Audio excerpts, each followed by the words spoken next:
بسم الله الرحمن الرحيم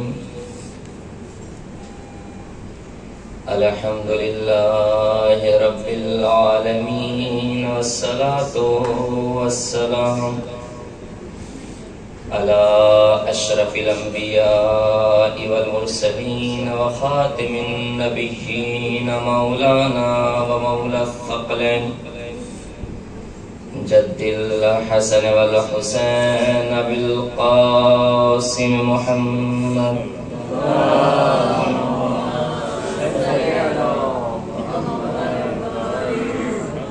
وأهل بيته الطيبين الطاهرين المعصومين المظلومين ولعنة الله على أعدائهم أجمعين أما بعد فقد قال رسول الله صلى الله عليه وآله وسلم من زارنا فنزوره صلوات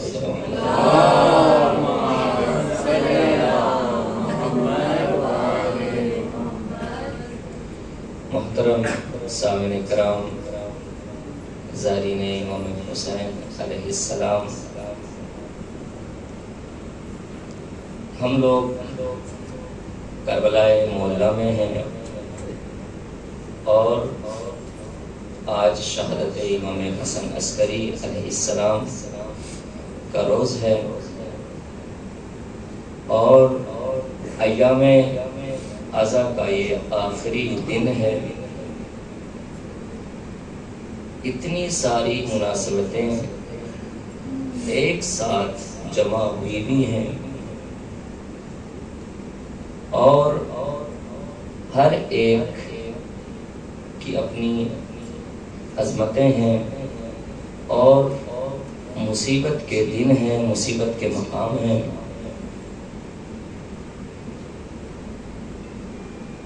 دل یہ چاہتا ہے کہ جب بھی جہاں بھی جیسے بھی ہو تو اس کا حق ادا کیا جائے، نہ جانے زندگی کب تک وفا کرے، کب تک انسان باحیات رہے۔ بس ذہن میں یہ رکھنا ہے کہ ہم کہاں پر بیٹھے ہوئے ہیں، سرزمین کربلا پر ہیں اور جوار ابو الفضل عباس علیہ السلام ہے۔ یہ پورا حرم امام عباس علیہ السلام ہے جہاں پر اب تشریف فرما ہے۔ آج نہیں تو چند سالوں بعد یہ سب حرم امام حسین، حرم مولا عباس علیہ السلام میں جگہ ہوگی۔ یہ پورا مقصد تھا اور یاد رکھیے گا کہ جو بھی فعل ہوتا ہے، کوئی بھی عبادت ہوتی ہے، اس کے لیے دو چیزیں بڑی مانت توجہ ہے۔ کسی بھی فعل کے لیے، کسی بھی شے کے لیے، کسی بھی عبادت کے لیے دو چیزیں بڑی امپورٹنٹ ہیں، خاص ہیں۔ وہ کیا ہے؟ پوچھا یہ جاتا ہے کہ یہ فعل کہاں پر انجام دیا گیا اور کس وقت انجام دیا گیا، توجہ ہے۔ یعنی کسی بھی فعل کے لیے دو چیزوں کا سوال کیا جاتا ہے، مکان کیا تھا، زمان کیا تھا۔ پوچھا کیوں جاتا ہے؟ پوچھا اس لیے جاتا ہے تاکہ اس فعل کی، اس مکان کی وجہ سے فضیلت بڑھ جاتی ہے، توجہ ہے۔ میں کسی منزل تک لے جانا چاہتا ہوں، آپ کیسا ہوں؟ پوچھا کیوں جاتا ہے، سوال کیوں کیا جاتا ہے؟ کہ سوال اس لیے کیا جاتا ہے کہ مکان کی وجہ سے، اس کی بدولت سے اس فعل کی ویلو بڑھ جاتی ہے، عظمت بڑھ جاتی ہے۔ اچھا، زمان کا سوال کیوں کیا جاتا ہے، وقت کیوں پوچھا جاتا ہے؟ کہ زمان کی وجہ سے بھی اس فعل کی عظمت بڑھ جاتی ہے کہ کس وقت یہ فعل انجام دیا گیا۔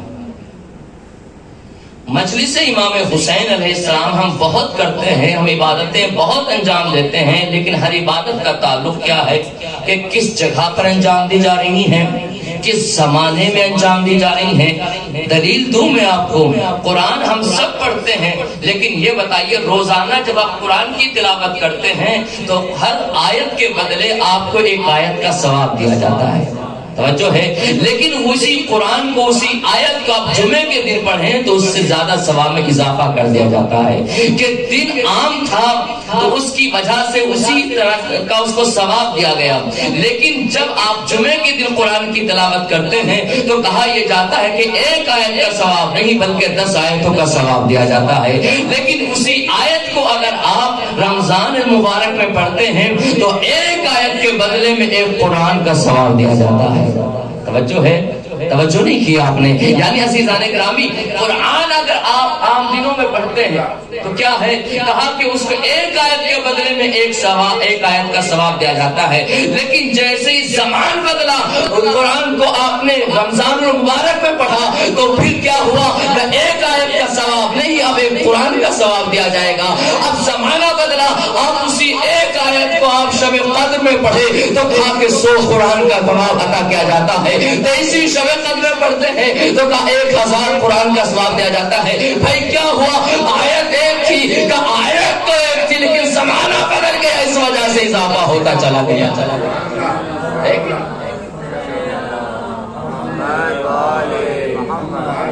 تو پتہ یہ چلا کہ زمان بھی عبادت میں دخالت رکھتا ہے، اس میں 4 چاند لگا جاتا ہے، اس میں عزت اور عظمت بڑھا دیتا ہے، اس کی ویلیو بڑھا دیتا ہے۔ توجہ ہے، مکان کیا ہے، دلیل دوں آپ کو، آپ حضرات ہم سب جب گھر میں ہوتے ہیں نماز پڑھتے ہیں تو اکثر بات بھیج دینا،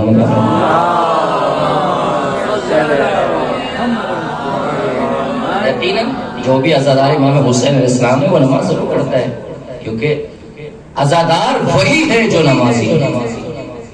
یاد رکھیے گا، عزادار حقیقی وہی ہے جس کا تعلق نماز سے ہے۔ یہ کربلا کا میسج ہے، پیغام ہے۔ امام حسین نے آخری وقت یہ سجدہ کر کے بتا دیا، اور ظہر کے وقت جو نماز کو تیروں کی وہ چار میں برسات میں نماز قائم کر کے بتا دیا، میرا عزادار وہی ہوگا، وہی پکا حسینی ہوگا جس کا عشق نماز سے ہوگا۔